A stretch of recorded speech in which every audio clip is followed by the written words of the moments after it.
para jamaah, suatu ketika Pak Hamka masih dalam posisi di penjara, tiba-tiba ada 2 orang yang diutus untuk masuk ke dalam selnya, ya tujuannya untuk menganiaya Pak Hamka, entah dengan cara mukul atau dengan cara apa, niatnya begitu.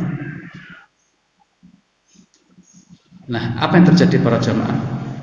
Begitu 2 orang ini masuk ke dalam selnya, ketika mau menganiaya, tiba-tiba mundur 2 orang ini.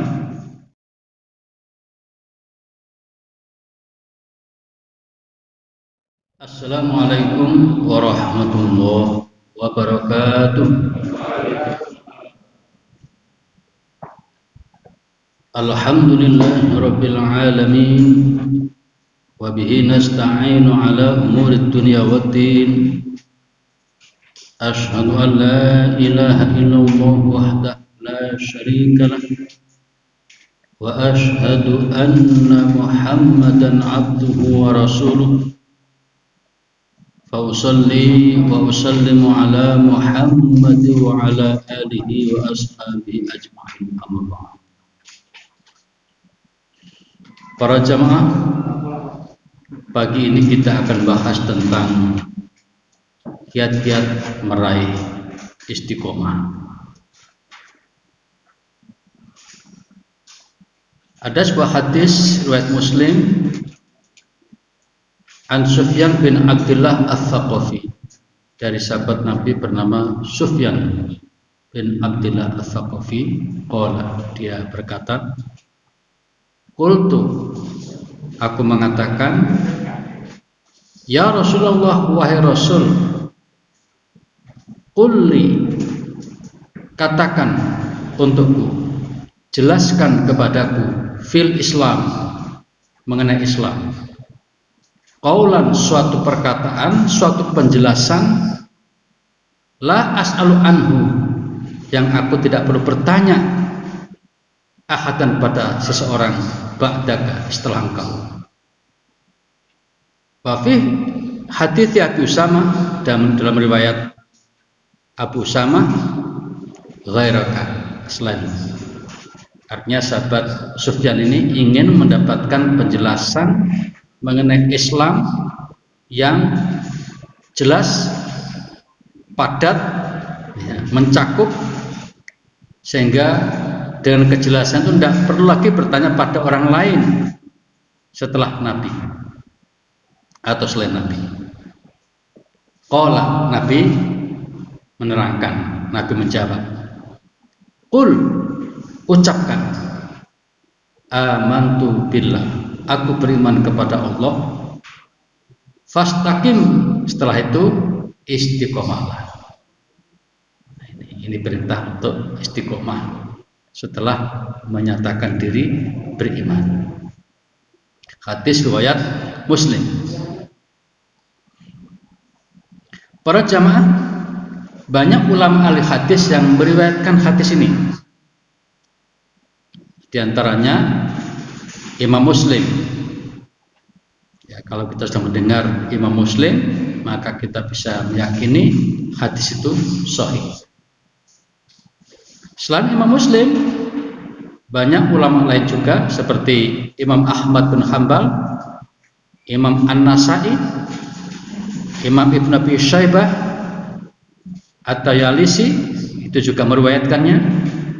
Lalu Imam Abdul Razzaq, Imam At-Tabrani, Imam Ibn Hibban, Imam Al-Baihaqi, Imam Ibn Abi Asim juga meriwayatkannya. Lalu Syekh Al-Albani dalam kitabnya Dhilal Jannah fi Takhrij As-Sunnah Ibnu Asim menilai hadis ini sahih. Kalau Muslim sudah menyatakan sahih, maka kebanyakan atau umumnya ulama lain ikut mensahihkan. Nah, para jamaah, hadis tersebut menjelaskan tentang dialog antara Nabi dengan sahabatnya yang bernama Sufyan bin Abdullah Ats-Tsaqafi. Saat itu Ats-Tsaqafi memohon kepada Nabi agar berkenan menjelaskan tentang Islam secara general dan mencakup keseluruhan, sehingga tidak perlu penjelasan dari orang lain.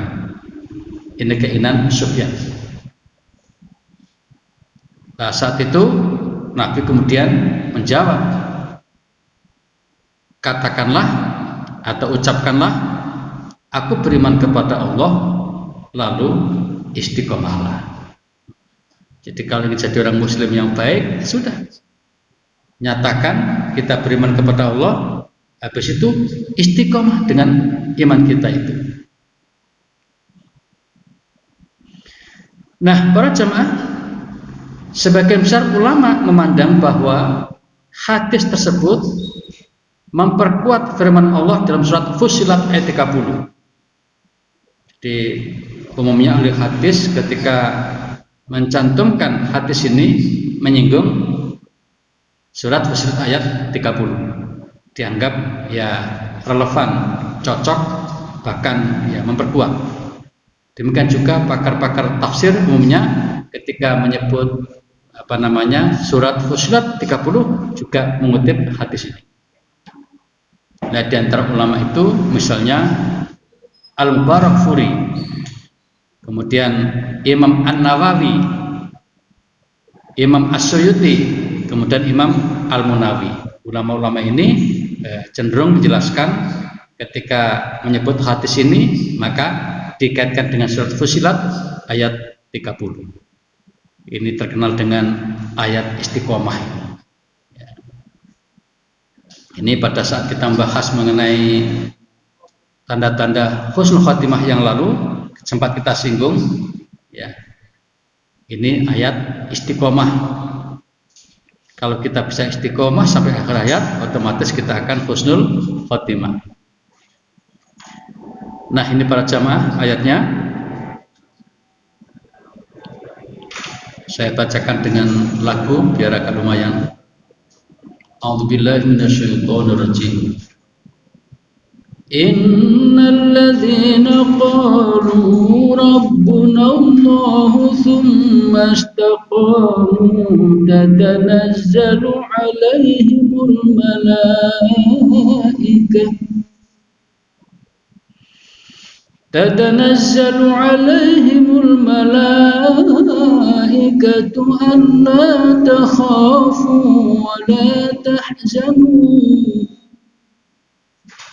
ألا تخافوا ولا تحزنوا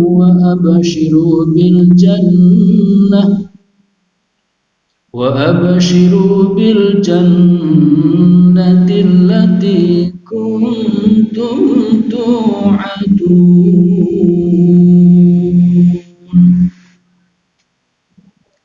Sesungguhnya orang-orang yang mengatakan Tuhan kami ialah Allah, kemudian mereka meneguhkan pendirian mereka, ini istiqomah. Tsumma istaqamu, kemudian mereka meneguhkan pendirian mereka, maka malaikat akan turun kepada mereka dengan mengatakan, janganlah kamu takut dan janganlah merasa sedih, dan gembirakanlah mereka dengan jannah atau surga yang telah dijanjikan Allah kepada. Nah, para jamaah, ayat ini oleh para ahli tafsir kebanyakan dikaitkan dengan kehidupan seseorang menjelang kematiannya. Pada saat kita membahas husnul khotimah yang lalu juga kita singgung penjelasannya.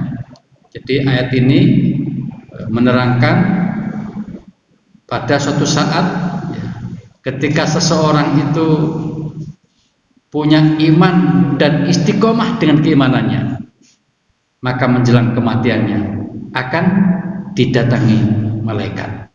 Nah, akan begitu. Jadi orang yang beriman lalu istiqomah, ini penting.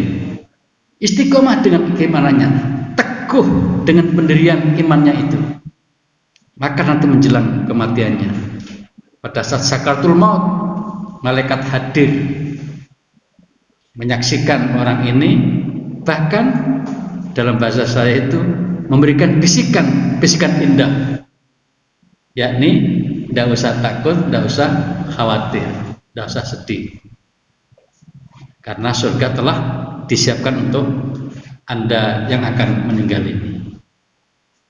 Nah, kemudian sebagian ulama menambah penjelasan yang dimaksud, janganlah kamu takut, janganlah takut dengan kehidupan akhirat.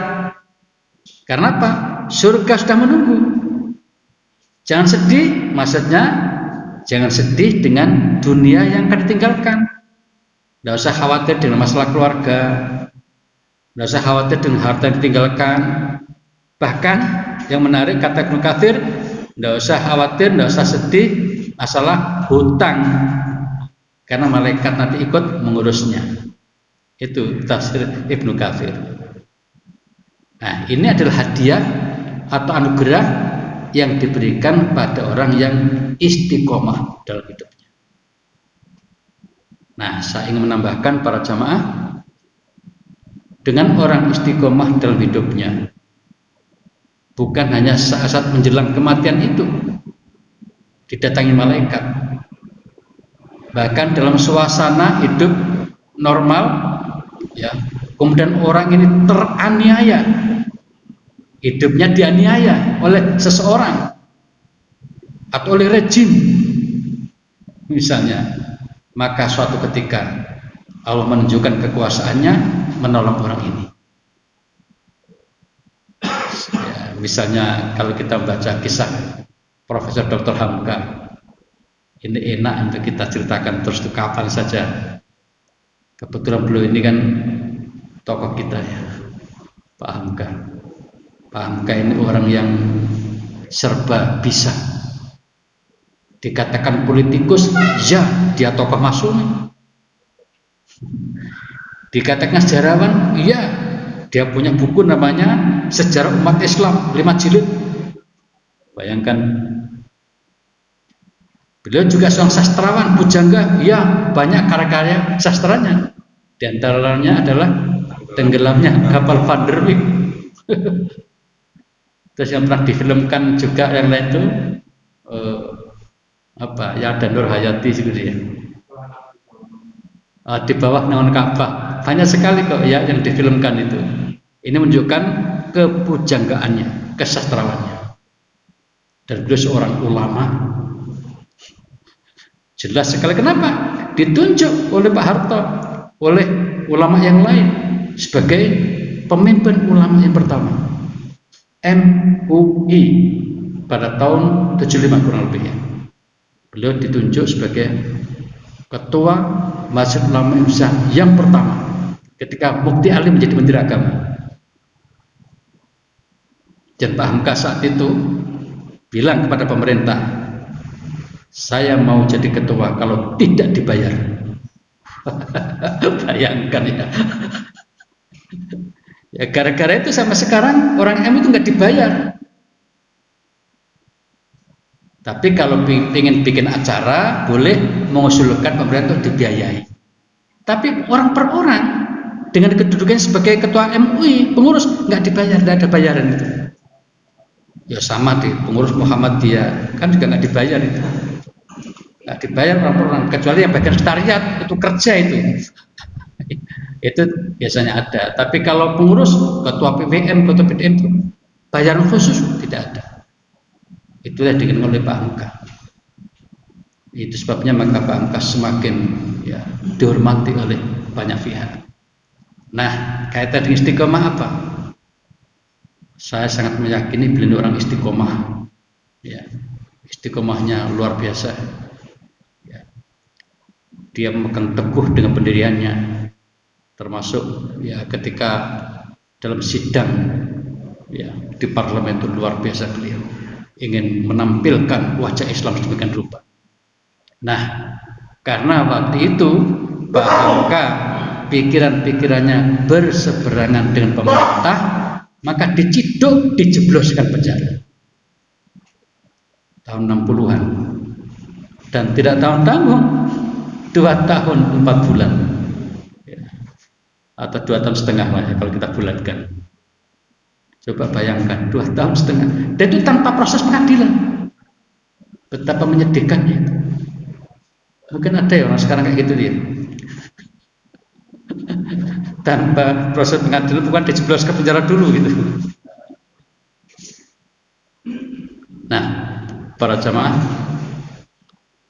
ya ada kisah menarik tentang beliau dipenjarai, dan ini ditulis oleh beliau di kitab tafsirnya.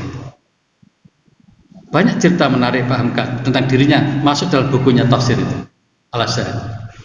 Di antaranya kaitannya di Istiqomah ini, beliau ini kan dijebloskan penjara.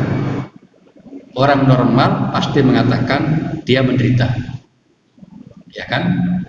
Siapa sih gak menderita? Teman-teman kita yang sekarang penjara juga menderita, walaupun dia bilang tetap tegar, bismillah, atau tetap kuat kan gitu. Ulama-ulama kita tempo dulu juga begitu. Dengan memegang keimanannya, dengan istiqomah imanannya, masuk penjara banyak sekali kan. Abu Hanifah, Imam Maliki, Imam Syafi'i, Hambali, Ibnu Taimiyah, Ibnu Qayyim, orang-orang yang biasa dipenjara gara-gara berseberangan dengan ya pemerintah yang tidak pas tadi itu. Nah, para jamaah, suatu ketika Pak Hamka masih dalam posisi di penjara, tiba-tiba ada 2 orang yang diutus untuk masuk ke dalam selnya, ya tujuannya untuk menganiaya Pak Hamka, entah dengan cara mukul atau dengan cara apa, niatnya begitu. Nah, apa yang terjadi para jamaah? Begitu 2 orang ini masuk ke dalam selnya, ketika mau menganiaya, tiba-tiba mundur 2 orang ini. Tapi nggak dijelaskan siapa 2 orang ini. Tapi di belakang dia cerita pengalamannya itu. Nah, jadi dia mundur ketakutan. Pak Hamka juga heran, kenapa ini? Nah, singkat cerita para jamaah, 2 orang ini tidak jadi melakukan apa-apa di dalam sel itu. Lalu kembali sampai di sana, ditanya, apa yang kamu lakukan? Tidak ada. Loh, kenapa? Nah, ini ditulis dalam buku tafsir Al-Azhar itu. Orang ini bercerita, jadi ketika mau menganiaya Hamka itu, tiba-tiba ada 2 orang gagah perkasa, mungkin bahasa itu bodyguard gitu kira-kira itu, yang berada di kanan kiri Hamka, siap untuk apa? Ya, mengawal, untuk melindungi Pak Hamka itu. Maka tentu saja orangnya besar-besar. Kalau misalnya kalau kita gambarkan seperti maktis 2 orang gitu ya, lah kita mukul ya takut diketak gitu dulu. Itu ceritanya. Nah, belakangan orang kan cerita 2 orang ini, akhirnya cerita sampai ke Pak Hamka juga, maka ditulis itu. Nah, kemudian Pak Hamka juga mengingat peristiwa Nabi dulu itu pernah suatu ketika dimintai tolong oleh orang kampung yang baru saja jualan seekor sapi di Mekah. Waktu itu yang membelinya Abu Jahal. Nah, untuk yang cerita ini bisa kita baca dalam buku As-Sirah An-Nabawiyah karya Ibnu Hisham. Cerita itu menjelaskan bahwa ketika orang kampung ini menyerahkan sapinya untuk dibeli Abu Jahal, kemudian diminta mana uangnya, Abu Jahal menunda, tidak menyerahkan. Ya, bahasanya orang gede, ya, orang yang berkuasa saat itu, wah gampang itu, gampang, nanti aja, kira-kira begitu guys. Pada orang kampung ini kan ingin segera dapat uang untuk dibawa ke kampung untuk urusan di kampungnya. Tanya kepada si A, minta tolong, tidak bisa. Si B tidak bisa. Akhirnya disarankan pada orang yang ada di dekat Ka'bah itu. yang masih kacau Ka'bahnya itu. Kacau dalam pengertian apa ya? Tidak bersih. Banyak patung-patung segala macam. Nah, kemudian orang itu menemui seseorang dan orang itu adalah Muhammad Rasulullah Sallallahu Alaihi Wasallam. Lalu diceritakan peristiwanya itu. Nah, begitu mendengar cerita orang kampung ini, Nabi bersemangat, sangat berempati, ingin membantu. Maka kemudian Nabi mengatakan, ayo ikut saya ke rumah Abu Jahal. Nah, menurut peristiwa harian atau yang sering terjadi, ketika Nabi Muhammad bertemu Abu Jahal itu biasanya ya sempat keras gitu kalau ngomong itu. Abu Jahal berani nantang habis-habisan. Hari itu sangat aneh. Ketika Nabi membawa orang kampung ini di depan rumah Abu Jahal, diketuk pintu rumah Abu Jahal itu, "Wahai Abu Jahal, segera keluar. Ini ada orang kampung ingin ketemu Anda, ingin mendapatkan uangnya." Abu Jahal dari dalam rumah mendengar itu suara yang tidak asing gitu. Suara yang sering ngomong juga. Nah, begitu Abu Jahal keluar, Nabi menyampaikan, tolong Abu Jahal, uang dari sapi yang dijual orang kampung ini segera kamu serahkan, kamu bayar, kasihan ini orang kampung. Apa yang terjadi? Nah, ketika adegan ini sedang berjalan, teman Abu Jahal ada di sebelah, memantau dari jauh apa yang akan terjadi nanti kalau Muhammad ketemu Abu Jahal. Ternyata yang terjadi di luar dugaan, Abu Jahal tak berkutik sama sekali, sedikit pun kata-kata tidak ada kecuali baik, iya. Nggak biasa itu. Biasanya itu malah nantang. Ini enggak, ketakutan si Abu Jahal ini. Akhirnya segera masuk ke rumah, diambilkan uangnya, diserahkan pada orang kampung ini. Jadi punya uang Abu Jahal itu.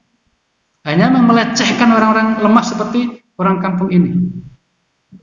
Maka kemudian ketika orang kampung sudah menerima, terima kasih kepada Nabi Muhammad, belum kenal tuh siapa Nabi Muhammad saat itu. Pulanglah. Nah, kemudian Nabi juga pulang. Temannya Abu Jahal datang, kan melihat adegan yang aneh, tidak seperti biasa. Yang berani nantang ini kok diam 1000 bahasa. Maka kemudian orang-orang ini bertanya, "Wahai Abu Jahal, apa yang terjadi? Kenapa sampean kok tidak seperti biasanya? Kok seperti mati kutu?" Itu kira-kira itu bahasa kita. Apalagi istilahnya itu, nggak berkutik pokoknya.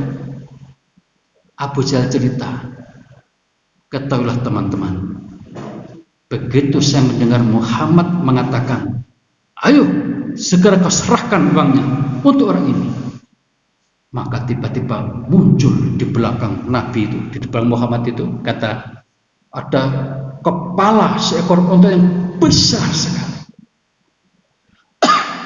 yang siap mencaplok siapa yang ganggu. Maka saya takut sekali, nggak berani berbuat apa-apa. Itu kata Abu Jahal. Belakang hari cerita ini sampai kepada Nabi Muhammad SAW. Lalu Nabi mengatakan itu adalah Jibril, malaikat Jibril yang siap melindungi saya ketika terjadi sesuatu. Nah, saya jadi teringat kisah Hamka itu tadi. Allah kirimkan malaikat ya, untuk melindungi beliau sehingga beliau kemudian tidak jadi dianiaya. Tapi kan tidak selalu begitu ya.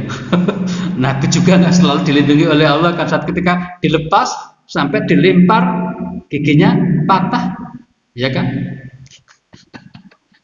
Ya, Hamka, bayangkan 2 tahun itu nggak sembarangan itu, sangat menderita. Tapi Pak Hamka bersyukur kepada Allah. Begitu keluar penjara, dia mengucapkan kalimat syukur, juga ditulis dalam kitab tafsirnya itu. Saya berterima kasih dapat kesempatan di penjara. Ternyata saya di penjara itu Allah justru memberikan anugerah rahmat yang besar kepada saya. Apa itu? Berhasil menyusun kitab Tafsir Al-Azhar selama di penjara itu. Kata beliau, ini kalau tidak di penjara mungkin saja tidak sanggup diselesaikan karena kesibukan yang begitu padat dalam kehidupan keseharian. Itu pengakuan beliau sendiri. Nah, kembali ke materi ini, jadi para jamaah, pada situasi tertentu ketika Allah tahu bahwa orang itu memang butuh atau perlu bantuan, maka Allah menurunkan malaikatnya tatanazzalu alaihim kepada mereka yang punya iman dan istiqomah dengan imannya. Allah takhafu wa la tahzanu. Nah, dalam berikut ini oleh ulama tafsir lain tadi disebutkan itu pas untuk orang yang menjelang meninggal. Nah, ini bisa kita kaitkan dengan kehidupan yang lain. Nah, kalau Nabi, seringkali kan mendapatkan itu juga. Mungkin kita pernah mendengar cerita Suraqah bin Jassam yang ngejar-ngejar Nabi ketika hijrah itu kan. Kemudian ketika Suraqah ini mau membantai Nabi, udah dekat tinggal jerat gitu aja, malah kudanya terpelanting, dia jatuh bersama kudanya. Nah, itu juga Allah mengatur dengan membawa malaikatnya untuk menggulingkan kudanya. Ya, wallahu a'lam bishawab. Nah, jadi para jamaah, ini perlu kita sampaikan betapa Allah sangat menyayangi kepada hamba-hambanya yang istiqomah dalam imannya. Nah, para jamaah, berdasarkan ayat tadi ada dua hal yang perlu kita bahas. Pertama, iman kepada Allah, yang kedua, istiqomah. Jadi, imanlah kepada Allah, tsumastaqim atau fastaqim, redaksinya macam-macam. Kemudian istiqomah. Nah, ketika kita bahas iman kepada Allah, maka iman kepada Allah adalah iman yang tertinggi. Dalam hal ini bukan sekedar percaya, aku percaya kalau Allah itu ada. Kalau seperti itu orang kafir pun percaya. Orang kafir, orang musyrik di zaman Nabi itu percaya Allah itu ada. Makanya di Al-Quran dikatakan, ketika kamu tanyakan pada mereka siapa yang menciptakan langit, bumi, mereka menjawab Allah. Begitu di Quran. Orang musyrik itu, mereka punya keyakinan Allah itu ada, tetapi mereka tidak istiqomah atau tidak menunjukkan ketaatannya, maka dikatakan kufur, dikatakan musyrik. Ya, percaya pada Allah juga percaya pada yang lain, itu masalahnya. Nah, para jamaah, di sini katakan iman bukan sekedar percaya, tetapi harus ditunjukkan dengan aksi nyata, yaitu menunjukkan kepatuhan, ketaatan kepada Allah, yang diperintahkan dilakukan, yang dilarang ditinggalkan atau dijauh. Nah, pengakuan iman seseorang tidak secara otomatis membuat Allah puas, tidak cukup. Dalam surat Al-Ankabut ayat 2 dan 3 disebutkan, ahasban nasu ayutraku ayaqulu amanna wa hum la yuftanun walaqad fatanna alladziina min qablihim fala ya'lamanna Allahu alladziina shadaqu wa la ya'lamanna al-kadzibin. Apakah manusia mengira bahwa mereka akan dibiarkan begitu saja mengatakan kami telah beriman, lalu mereka tidak diuji? Nah, Allah melanjutkan kalimatnya, sungguh kami telah menguji orang-orang sebelum mereka, maka Allah benar-benar mengetahui orang-orang yang benar, orang yang jujur dengan pengakuan imannya itu, dan benar-benar mengetahui orang yang dusta. Jadi Allah sudah menguji sejumlah atau banyak umatnya yang hanya ngaku-ngaku beriman tapi ternyata tidak. Ketika diuji kelihatan itu. Al-Ankabut 2 dan 3. Nah, para jamaah, dalam kehidupan manusia ujian keimanan selalu datang silih berganti. Kadang-kadang datangnya melalui setan menggoda orang beriman itu agar ingkar kepada Allah. Ia juga terkadang menurunkan ujian melalui bala bencana. Apakah ketika ditimpa ujian ini mereka masih teguh dengan keimanannya? Nah, seperti kita sekarang ini, ya kebetulan karena hujannya berupa pandemik ya, jadi tidak begitu terasa berat karena seluruhnya ikut merasakan. Jadi abot bareng-bareng kan gitu ya. Tapi coba kalau misalnya hanya kelompok tertentu aja, terasa betul itu. Sekarang kita sama-sama merasakan, ya memang ini juga berat, tapi tidak seberapa beratnya karena banyak orang ikut merasakan.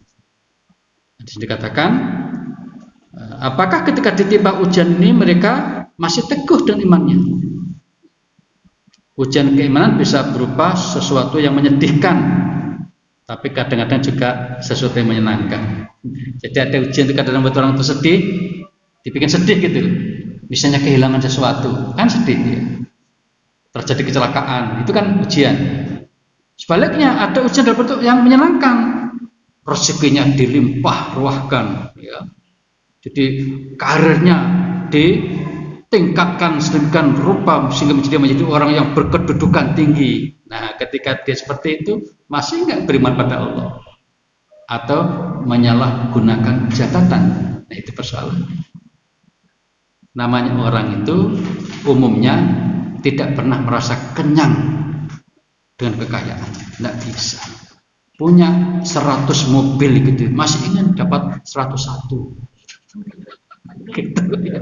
Dikasih 101 ingin dapat 110, begitu manusia. Digambarkan oleh Nabi, kalau orang itu dikasih satu lembar bersih emas gitu.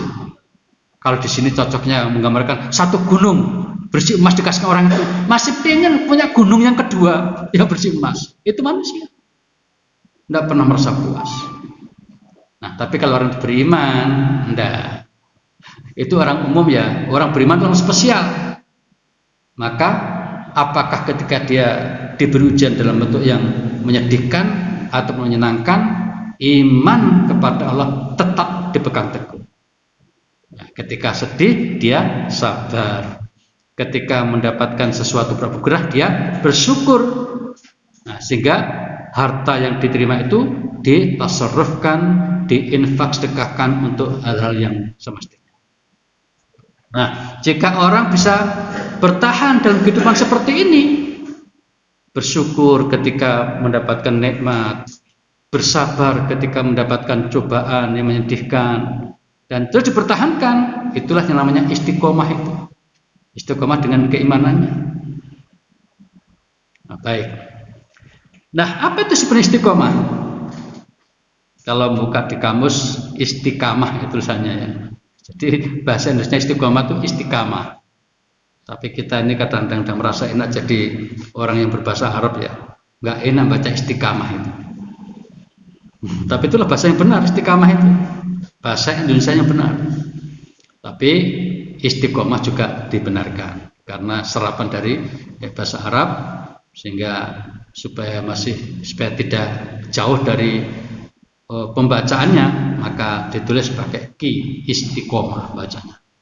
Artinya apa?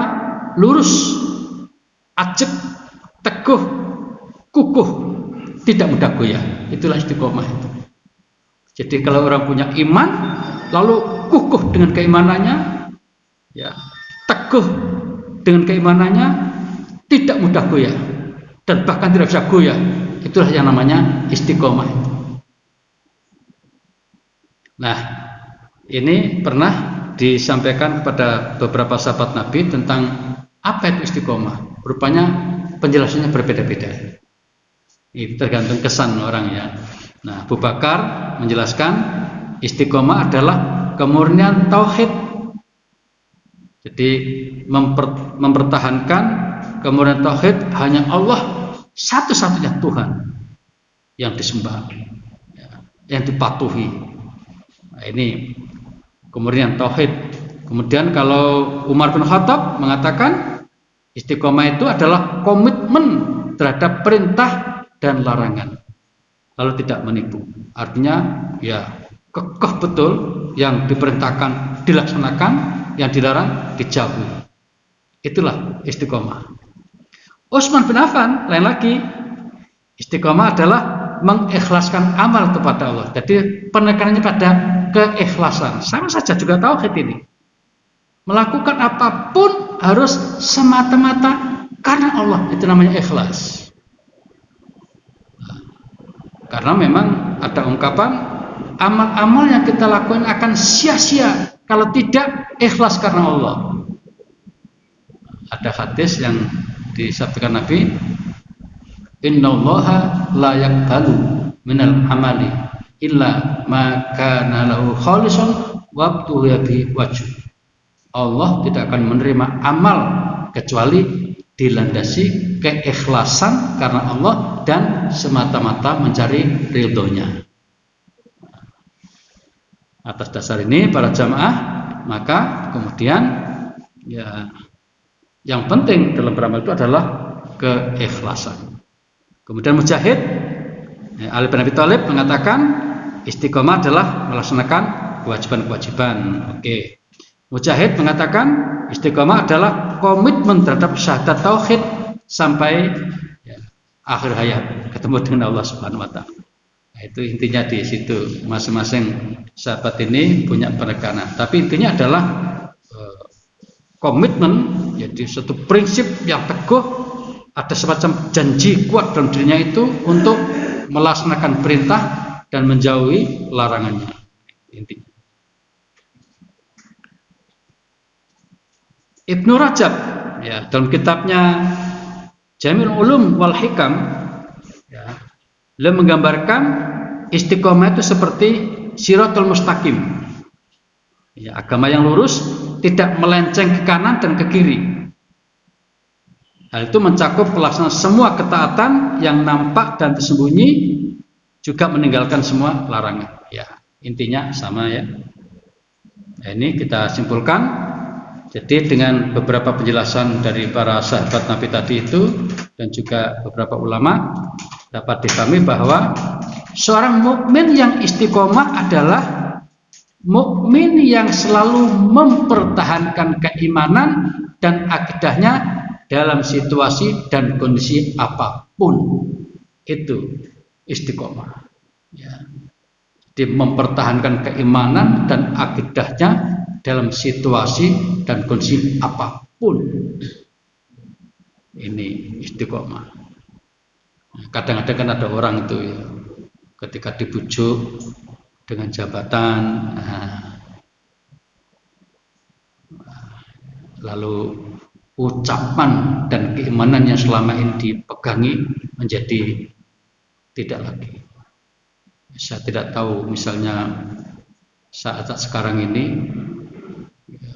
di negeri kita ini sangat cetha welo-welo karena memang media atau medsos menyebarluaskan ya, ada perizinan untuk pabrik miras. Ini bagaimana ini? Bagaimana ulamanya? Ya kan? Ya, kita lihat ada beberapa ulama yang kontra kan, tapi banyak ulama yang membisu juga. Tidak berikutnya. Nah, ini diuji. Orang yang punya istiqomah dengan imannya, dia bersuara. Adapun tidak dengar, itu urusan lain. Ya kan? Asal sudah bersuara selesai. Tugas manusia kan begitu. Nabi juga begitu tugasnya, hanya menyampaikan. Nabi tidak punya tugas untuk mengimankan seseorang, tidak. Menyampaikan, mengajak beriman, udah. Apakah orang itu beriman atau tidak, itu mereka. Wa ma alna ilal bala, kami hanya bertugas untuk menyampaikan saja. Nah, ulama mestinya begitu, menyampaikan, menegur, mengingatkan, tolong yang seperti ini jangan. Nah, kalau malah mendukung, nah ini lain lagi ceritanya. Angel ya.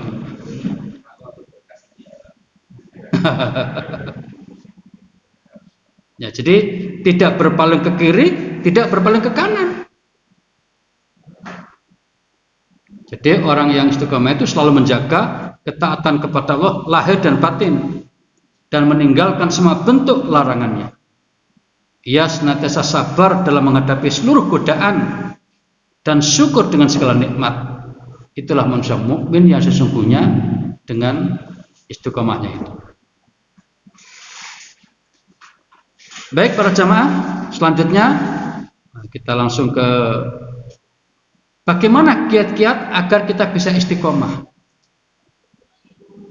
Yang kita inginkan kan ini.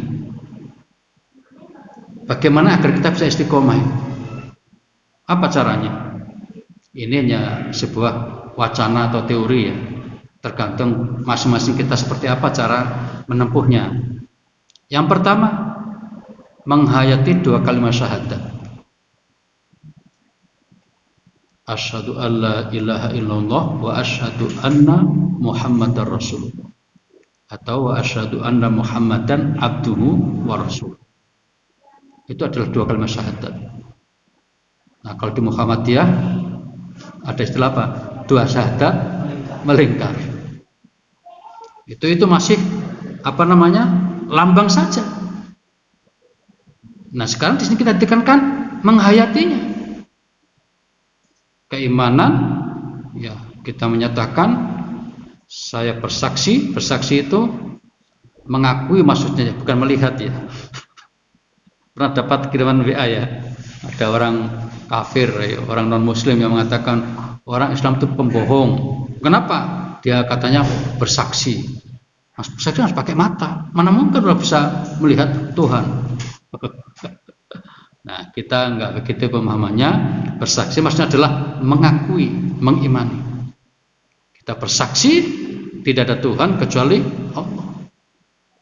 Dan Muhammad adalah utusan Allah. Nah, penghayatan ini dilanjutkan dengan para jamaah. Begitu kita menyatakan tidak ada Tuhan selain Allah, artinya apa? Tidak ada perintah yang harus kita laksanakan yang wajib kecuali Allah Subhanahu wa taala. Itu idealnya begitu. Makanya kalau kita mendapatkan perintah, ayo sholat, sholat. Zakat, zakat. Perintah ini kita laksanakan.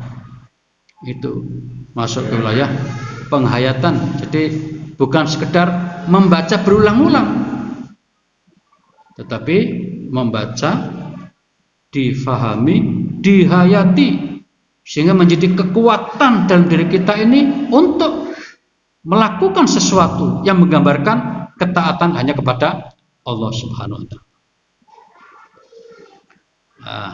Nabi pernah bersabda, ini kisah kubur. Jika seorang muslim ditanya dalam kubur, lalu ia berikrar bahwa tidak ada sesembahan yang berhak disembah selain Allah dan Muhammad adalah utusan Allah, maka inilah tafsir ayat Allah meneguhkan iman orang-orang yang beriman dengan ucapan yang teguh itu dalam kehidupan di dunia dan akhirat. Nah, ini menggambarkan bahwa nanti di kubur itu ada ujian, ada pertanyaan. Di antara makna apa tadi? Allah takhu wa tahzanu itu adalah kamu jangan khawatir, dan kehidupan akhirat adalah di antaranya jangan takut dengan situasi di kuburan, tidak usah khawatir. Asal kamu itu istiqomah dalam iman, enteng, semua pertanyaan mudah dijawab. Itu di antara tafsir dari Fussilat 30 itu. Nah, para jamaah, di masyarakat kita tahu ada 2 pemahaman yang agak berbeda, tapi kita harus pahami sebagai sebuah realitas yang kita saling menghormati. Ya, ada masyarakat kita kalau sudah mengubur seseorang, maka habis itu ditalkin, ya kan, ditalkin. Ini adalah pemahaman sebagian masyarakat kita yang harus begitu katanya. Nah, sementara yang lain tidak menganggap itu sebagai syariat. Ya, mengapa kok tidak sebagai syariat? Karena tidak ditemukan dalam hadis sahih yang menjelaskan bahwa Nabi pernah mengajar atau memberi contoh mentalkini sahabatnya meninggal. Tidak ada. Sebaliknya, tidak ada satupun yang mentalkini Nabi ketika wafat. Tidak ditemukan hadis sahih seperti itu.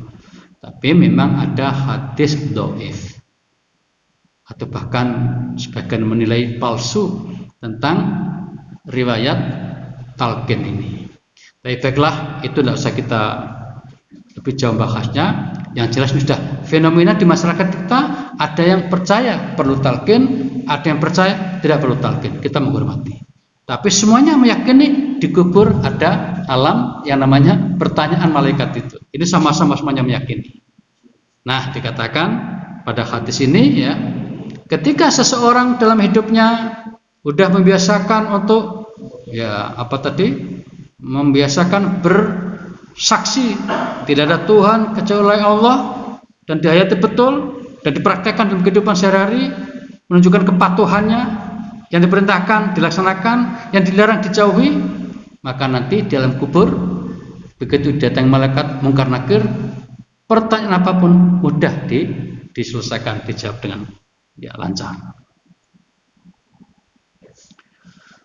Nah, yang kedua para jamaah, mengkaji Al-Quran dan menghayatinya. Itu sebabnya para jamaah, kita ini wajib membaca Al-Quran. Pertama membaca biasa, yang kedua membaca dengan memahami maknanya atau terjemahannya. Yang ketiga minta bantuan ulama membaca tafsirnya. Kemudian berikutnya adalah menghayati isi Quran itu, menghayati. Kemudian setelah dihayati menjadi kekuatan dalam diri kita, lalu kita mengamalkan dalam kehidupan kita sehingga kehidupan kita ini dibimbing oleh Al-Quran. Nah, kalau seperti itu yang kita lakukan dalam kehidupan sehari, ini akan mendukung seseorang bisa istiqomah dalam hidupnya. Tapi kalau kita nggak pernah ngaji Quran sampai pada tingkatan tadi, memahami kandungannya, menghayatinya, dan berusaha untuk mempraktekannya, susah untuk istiqomah. Gampang tumbang, gampang belok kanan belok kiri, tadi sudah kata Ibnu Rajab itu nggak konsisten. Nah, makanya para jamaah kita ikut berusaha, perlu kita hadir dalam majelis Al-Quran. Saya percaya di masjid-masjid itu di antara materi yang disajikan adalah ada yang tafsir Al-Quran. Kalau di sini Pak Romrawi ya, itu menarik sekali. Nah para jamaah, Allah menceritakan bahwa Al-Quran dapat meneguhkan hati orang beriman. Ya, dalam Al-Quran ya, Allah berfirman, nah ini yang artinya, katakanlah Ruhul Kudus, yaitu malaikat Jibril, menurunkan Al-Quran itu dari Tuhanmu dengan benar adalah untuk meneguhkan hati, agar orang itu bisa berpendirian teguh dan menjadi petunjuk serta kabar gembira bagi orang-orang yang berserah diri kepada Allah. Itu pernyataan Allah sendiri. Jadi Al-Quran diturunkan untuk dipelajari, untuk dihayati. Nah, dengan begitu akan membuat orang itu jadi teguh, jadi bisa istiqomah. Selanjutnya para jamaah yang ketiga, konsisten dalam menjalankan syariat. Konsisten ya, kita menggunakan bahasa lainnya ya, continue ya, artinya di dalam hadis ini kita baca dulu, ahabul amal ilallah ta'ala adwamuha wa inqalla. Amal yang paling dicintai oleh Allah adalah amalan yang continue walaupun itu sedikit. Jadi disuruh konsisten ya, kemudian continue agar ya tidak putus amal itu. Jadi Allah sangat suka kalau orang itu beramal rutin walaupun tidak banyak. Misalnya sholat duha 2 rakaat, setelah pagi 2 rakaat, setelah pagi 2 rakaat. Itu lebih disukai Allah daripada orang yang satu hari ini sholat duha 12 rakaat tapi satu minggu berikutnya pray. Bukan apa pray? Wes tak rapel. Enggak. Jadi istilah rapel di sini enggak bagus. Rapel bisa dilakukan untuk kondisi tertentu jika terpaksa suatu ketika tidak bisa. Misalnya kita punya tradisi baca Al-Quran 1 hari 1 juz misalnya, sehingga 1 bulan 1 kali khatam. Loh kok suatu ketika 1 hari tidak bisa membaca, nggak usah menghatamkan, maka besoknya bisa dirapel 2 juz. Itu maksudnya, itu bisa kalau itu. Nah, orang ini menunjukkan ingin konsisten, niatnya konsisten, tapi kan tidak bisa, mungkin pas sakit, ya kan, atau pas kesibukan yang luar biasa sehingga tidak menyempatkan baca Quran. Saya juga pernah begitu, ya beberapa kali malahan. Seperti hari ini saya belum menghatamkan 1 juz pagi ini. Tadi saya baca paling baru setengah juz paling. Waktu saya di sebuah masjid tadi sebelum subuh, ada waktu beberapa menit saya baca Quran pakai HP ini. Jadi masih kira-kira kalau nggak sepertiga ya separuhnya juz, belum selesai. Setiap hari dosakan 1 juz. Nah, kalau nggak bisa hari ini 1 juz, besok ditambahi jadi 1,5 juz atau 2 juz. Itu menunjukkan konsistensinya, kontinuitasnya.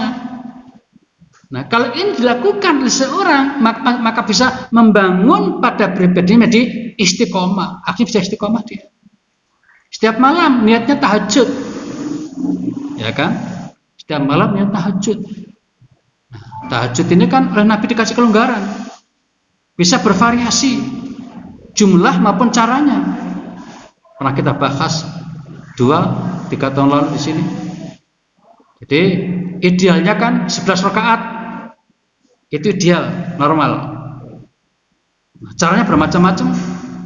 Tapi suatu ketika mungkin kita bangun agak ke belakang, mendekati subuh, ya tidak apa-apa. Asal masih ketemu 2 rakaat dan 1 rakaat sudah cukup. Berarti dia masih tetap bertahajud gitu kan. Jadi apa namanya? Istiqomahnya itu atau konsistennya itu di sholat tahajudnya. Jumlahnya tergantung sikon, tidak masalah. Nabi juga pernah begitu. Pernah hanya 9 rakaat. Dengan cara apa? 2, 3 kali 6 kan, lalu 3 rakaat witirnya. Pernah ada seperti itu Nabi lakukan. Ya, pernah juga yang sampai 11, 2, 5 kali 1, atau 4, 3, 11. Ada yang sampai 13. Ditambah dengan iftitah 2 rakaat. 2 ditambah dengan 25 kali 12 kan, 1 kali witir 13. Pernah begitu. Nah, jadi yang penting di malam hari kita sebelum tidur ada niat di hati kita nanti ingin bangun malam. Itu yang paling penting. Niatnya dulu. Ya, nanti kalau sudah terbiasa akhirnya diberi kekuatan oleh Allah untuk bisa istiqomah. Nah, itu. Yang penting itu rutinitasnya itu diupayakan.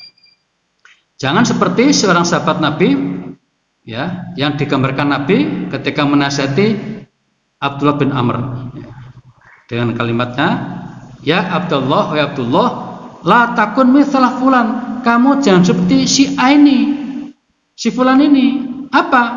Karena yakumul lail, suatu ketika dia salat malam, fataraka qiyamal, maka kesempatan dia tidak lagi. Jangan begitu. Yang penting setiap malam tuh tahajud, walaupun mungkin hanya 2 rakaat atau bahkan suatu ketika 1 rakaat witir tok. Ya, kalau memang sempatnya. Atau jika tidak memungkinkan suatu ketika, nah, Nabi pernah ngasih contoh ini para jamaah. Jadi suatu ketika di suatu malam habis waktunya, nggak dijelaskan sebabnya apa karena sakit atau karena apa gitu. Di hadis juga disamarkan itu penyebabnya, aja ada masalah sehingga nggak sempat tahajud, maka paginya sholat duhanya ditambah dari jumlah rakaat biasanya. Saat itu disebutkan 12 rakaat. Sholat duha itu 12 rakaat. Jadi untuk kita para jamaah, panjenengan semua barangkali suka sholat gitu ya. Suatu ketika cobalah sholat duha 12 rakaat. Ya itu dicontohkan Nabi, tapi nggak setiap hari Nabi melakukan itu. Suatu ketika, ini hadisnya Sahih Bukhari. Nah, Ibnu Taimiyah mendukung itu. Yang sekaligus sebagai tanda bahwa orang itu memang sungguh-sungguh ingin istiqomah. Hanya suatu ketika tidak bisa melakukan. Nah, tanda apa ya? Tanda getune, apa getune itu? Tanda penyesalannya itu ditunjukkan dengan amal yang lain yang juga dibenarkan. Seperti itu para jemaah. Baik, kita lanjutkan yang keempat. Semuanya ada 6 ya. Agar kita bisa istiqomah, tetap teguh pendirian, tetap kuat, sukalah baca buku-buku kisah para ulama, kisah para nabi, kisah para ulama, kisah orang-orang soleh. Ini kita bedakan ya. Nabi jelas orangnya, ulama jelas, orang soleh itu ada lagi. Orang soleh itu tidak mesti pinter. Kalau ulama itu mesti pinter, ya kan? Nah, dari yang soleh, ilmunya itu pas-pasan, tapi dia baik sekali. Ini diceritakan pada masa Nabi, mungkin pernah saya ceritakan juga di sini. Pas suasana pengajian, Nabi memberikan tausiah itu. Orang lagi gayang-gayang mendengarkan pengajian, tiba-tiba dari arah kamar mandi itu keluar sambil membawa sandalnya itu, diletakkan di sebuah tempat. Tiba-tiba Nabi breaking news, diputus ceramahnya itu. Nabi mengatakan, saudara-saudara, baru saja bergabung di tengah-tengah kita seorang calon penghuni surga. Loh, kaget para sahabat itu ketika melirik orang tidak dikenal, orangnya biasa-biasa saja, bukan sahabat tapi yang hebat-hebat tunda, orang yang mungkin dari tetangga desa gitu loh, tetangga kampung gitu. Nah, para sahabat Nabi kemudian ya berhenti di situ kekagumannya, tapi nggak ngereken lah. Nah, hari berikutnya Nabi mengadakan semacam kajian begitu, ngasih tausiah, orang tuh muncul lagi. Nabi memutus ceramahnya lagi. Saudara-saudara, telah datang di tengah-tengah kita seorang calon penghuni surga. Ternyata para jamaah, ya sampai 3 kali terjadi peristiwa itu. Nah, ada satu sahabat yang masih muda, sangat penasaran. Ini kebetulan orangnya itu, Abdullah bin Amr bin As yang tadi kita ceritakan, yang dinasihatin Nabi agar tidak mutus amal baiknya itu, supaya istiqomah. Nah, orang muda namanya Abdullah bin Amr bin As ini kemudian membuntuti orang itu ketika pulang. Orangnya tidak kaya. Lalu dia ngomong sama orang itu, "Tuan, tolong dong izinkan saya untuk bisa ke rumah panjenengan, bahkan menginap di rumah panjenengan." Loh, kenapa? Aku sedang ada masalah dengan orang tuaku. Apa dalam bahasa kita di sini tuh? Nggak ada lagi mungkin cekcok atau apa dengan orang tua gitu ya.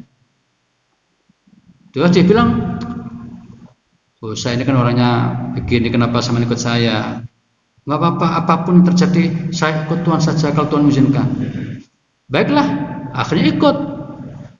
Dibawa ke rumah, ya tidur di rumah itu. Nah, si Abdullah nggak tidur, semalam nggak tidur. Dia ingin lihat apa sih yang dilakukan oleh Pak tua ini, si Fulan ini. Nah, para jamaah, ternyata selama 1 malam itu tidak ada kegiatan yang begitu mengagumkan, tidak ada, biasa-biasa saja. Bahkan tidak terlihat sholat tahajudnya itu. Sekali-kali terdengar subhanallah. Kali-kali gitu aja. Nah, nggak puas 1 hari, minta izin sampai hari kedua, sampai 3 malam. Tidak ditemukan amal-amal yang begitu hebat, tidak ada. Akhirnya setelah hari ketiga itu, si Abdullah bin Amr pamit mau pulang. Tapi jujur dia mengatakan, "Maaf Tuhan, sebenarnya saya ini berbohong dengan Tuhan." "Apa maksudmu?" "Aku tidak ada masalah dengan orang tuaku, tapi aku sangat penasaran dengan panjenengan karena Nabi 3 kali menerangkan bahwa sampai dianggap sebagai calon penghuni surga. Saya ingin tahu amalan sampai itu kayak apa. Kok sampai Nabi menyebut calon penghuni surga?" Apa kata orang itu? "Ya, yang saya melihat dari saya ini ya seperti itu, asli ini. Mas saya nggak punya keistimewaan apa-apa, ya begini ini orangnya." Gak puas Abdullah bin Amr ini. "Ya sudah Tuhan, saya tak pulang saja. kecewa dia. Begitu melangkah beberapa langkah ke depan itu untuk pulang, dipanggil, mas, sini mas, ada apa Tuhan? Begini, kira-kira gitu gayanya ya. Begini dek, jujur saya ini orangnya memang tidak punya keistimewaan apa-apa, tapi saya itu menjaga diri saya. Satu, jangan sampai iri kalau ada orang dapat kenikmatan, jaga betul jangan sampai iri. Yang kedua, jangan sampai melakukan penipuan atau semacam ya pencurian atau apa kepada orang lain. Jadi saya ikhlas, saya qanaah dengan apa yang ada ini. Mendengar kalimat itu para jamaah, Abdullah bin Amr bin As, yang pemuda tadi itu mengatakan, nah ya ini Tuhan, yang seperti Tuhan ini kami kebanyakan tidak sanggup. Kok nggak ada rasa iri pada orang itu nggak sanggup? Coba kita waktu sekolah, sejak TK saja demi orang tua, aduh juara berapa? Masuk kalah sama si fulan. Ini kan berbahaya kalimat itu. Bahaya kalimat itu. SD, SMP, masuk kalah kalau sama tanggone. Iku makanan tempe, saya makanan ini kok kalah. Jadi disuruh iri gitu kan ya. Ini berbahaya kita mendidik anak-anak kita, dan akhirnya kita terdidik dalam suasana penuh keirian dalam kehidupan ini. Apalagi kalau nanti masuk dalam politik, penuh dengan keirian itu. Nah, Abdullah bin Amr mengatakan, wahai Tuhan, inilah yang sesungguhnya aku tunggu jawabannya. Ternyata panjenengan orang yang luar biasa, sanggup menjaga hati untuk tidak iri dengan orang lain yang mendapatkan anugerah Allah berupa harta kekayaan dan sebagainya. Nah, para jamaah, ini orangnya biasa saja, tetapi dia menjadi orang yang dianggap calon penghuni surga. Nah, maka para jamaah, tadi saya ingin menggambarkan ada nabi, ada ulama, ada orang soleh. Dan ini orang soleh ini hanya orang soleh dalam pengertian bukan ulama, bukan nabi.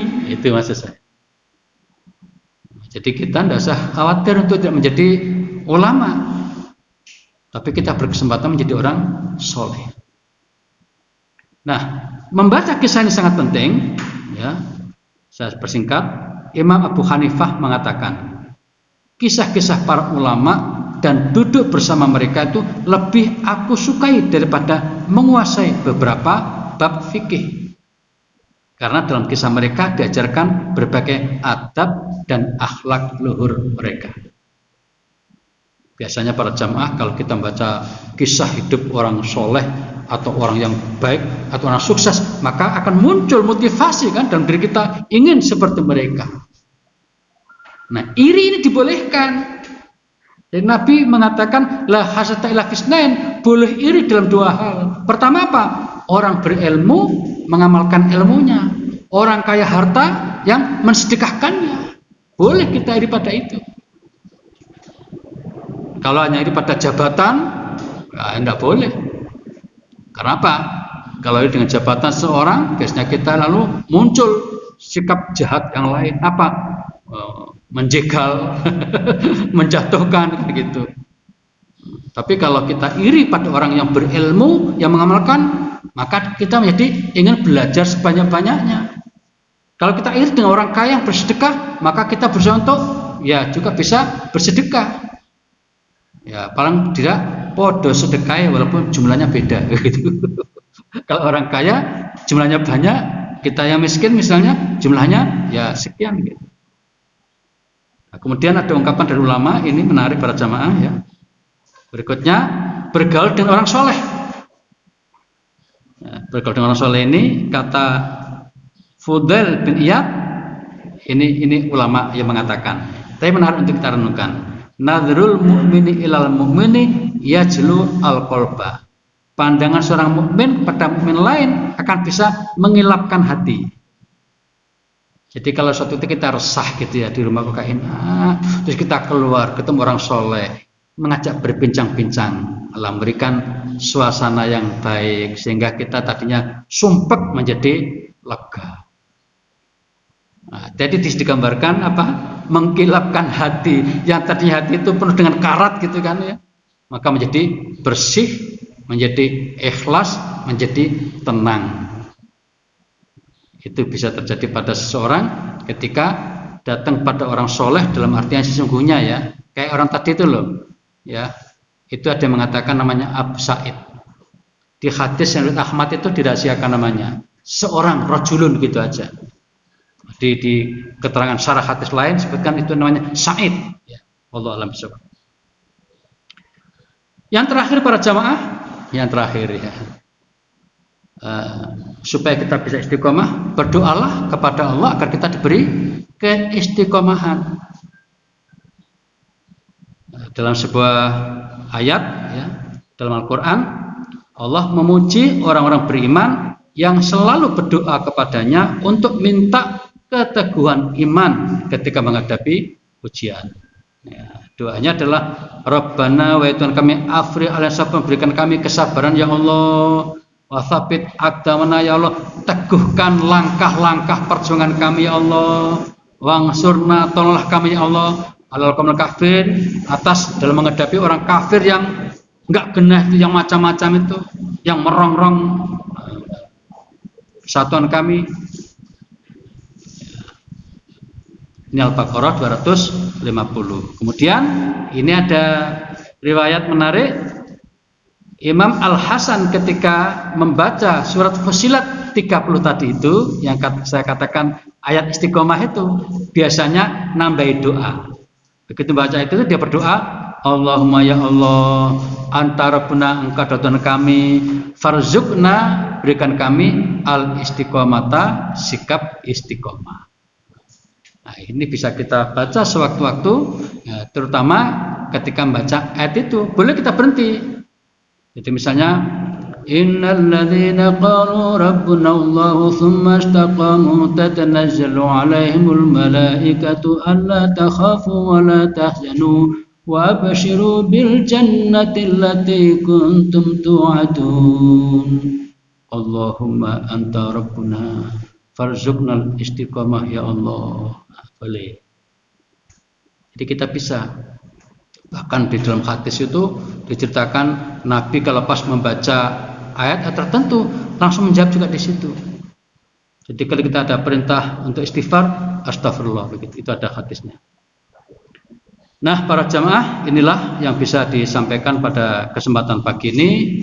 Intinya kita mohon kepada Allah agar diberi kekuatan iman, agar diberikan anugerah berupa istiqomah. Lah untuk mendapatkan itu maka ada 6 kiat yang bisa kita coba usahakan ya supaya kita bisa istiqomah. Di antaranya lain tadi pertama adalah menghayati 2 kalimat syahadat. Ya, kita hayati dengan baik. Yang kedua mengkaji Al-Qur'an, kemudian menghayati, tentu saja mengamalkan dengan sebaik-baiknya. Nah, kemudian konsisten dalam menjalankan syariat. Jadi walaupun sedikit tidak apa-apa, tapi terus menerus. Kemudian apa tadi? Nah, suka membaca kisah-kisah orang sukses, terutama sukses dalam artian positif ya. Orang soleh, dari kisah para nabi, kisah para ulama, kisah orang soleh. Kemudian suka bersama mereka dalam majelis-majelis orang-orang soleh, bergaul dengan orang soleh, itu juga sangat bagus. Dan tadi yang terakhir, memperbanyak doa, termasuk doa agar kita diberi istiqomah. Baik para jamaah, sekarang sudah jam 7:15. Kalau tidak ada pertanyaan ya sudah kita tutup saja.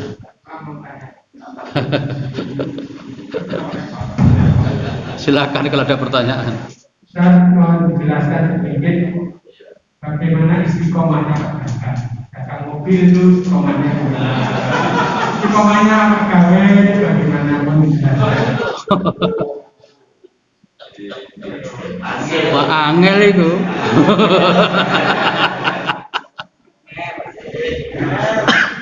Aja bujuk. Ya. kalau mengikuti ungkapan para sahabat tadi itu, intinya istiqomah itu adalah patuh kepada aturan. Ya toh? Aturannya bagaimana itu kita pedomani, kita lakukan, ya, tidak melawan aturan yang berlaku. Dan Umar bin Khattab nambahi tidak menipu. Umar bin Khattab nambahi.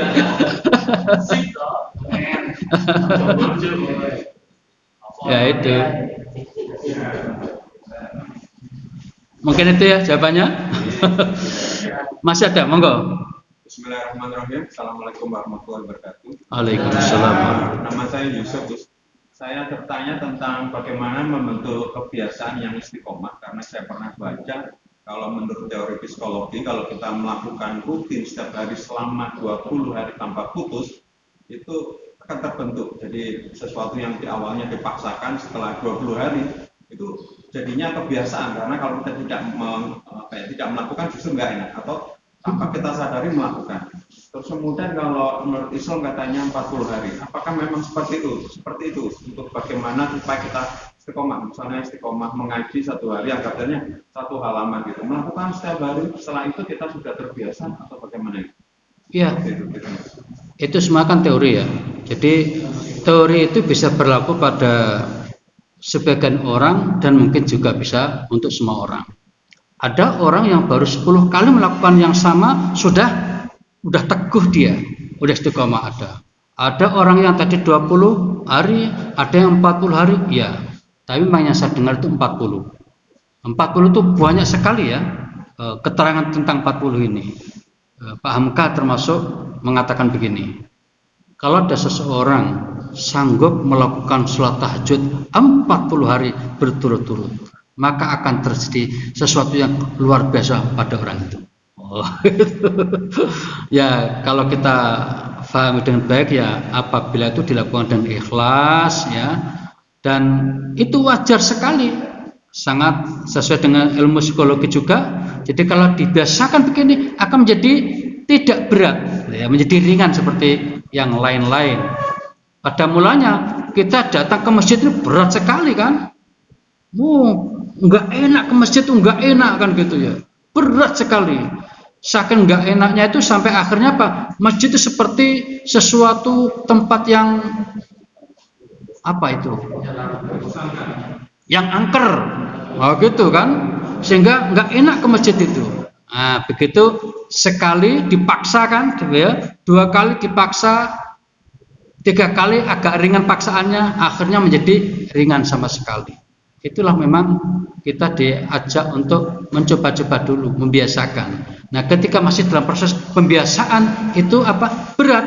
Tapi kalau sudah biasa menjadi ringan. Sholat tahajud itu begitu, beratnya bukan main untuk orang tertentu itu. Enak-enak mau turun kontangi kan gitu. Tapi bagi orang terbiasa, gak tangi malah gak enak. Kan begitu.